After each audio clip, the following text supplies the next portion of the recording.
June 1st, 1879 AD, the death of Napoleon IV. On June 1st, 1879 AD, Prince Imperial Louis Napoleon, aka Napoleon IV, was killed fighting Zulu warriors as a member of the British Army. He was 23 years old. He was the son of former French Emperor Napoleon III and was living in exile with his family in England at the time of his death. Napoleon had been living in England since he was a teenager and attended King's College London and later the Royal Military Academy, Woolwich. On his 18th birthday, the exiled Bonapartist living in England proclaimed him Louis IV and the next Emperor of France in exile after the death of his father. In 1879, the war between the Zulus and the British Empire began, and the young Napoleon wanted to make his bones by joining the battle.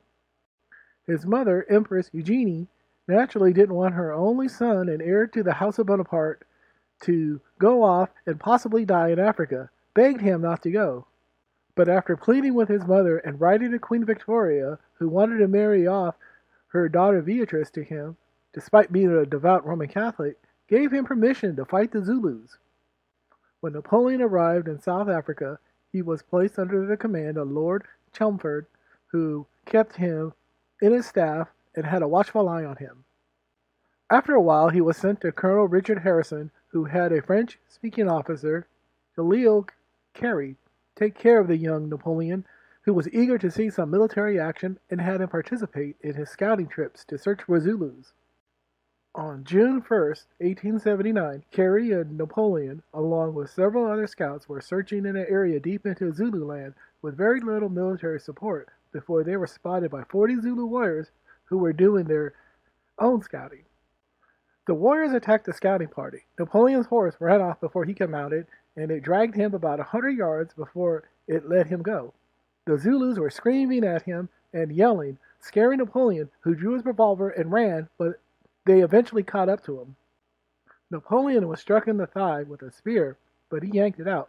He fired upon his attackers and was struck in the left shoulder by another spear. He tried to fight back with the spear that hit his leg, but he was overwhelmed and stabbed 18 times. The fatal wound went through his right eye and into his brain. The warriors stripped him of everything except for a few medals that the dummy wore into combat. They didn't carve up his body because of the necklace he wore that his mother gave him was mistaken for a magical talisman. 3 of Napoleon's escorts were reported missing as well. Carey and his scouts escaped and made it back to camp. He was later court-martialed for abandoning Napoleon, but he was later acquitted by Queen Victoria.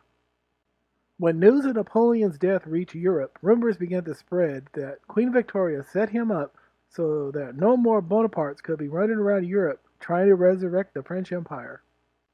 The great Zulu chief, Cetshwayo, said that if his warriors knew that the young man was the grandnephew of Napoleon, no harm would have come to him. The Viscount Wolsey said of Napoleon IV, "He was a plucky young man, and he died a soldier's death. What on earth could have been better?"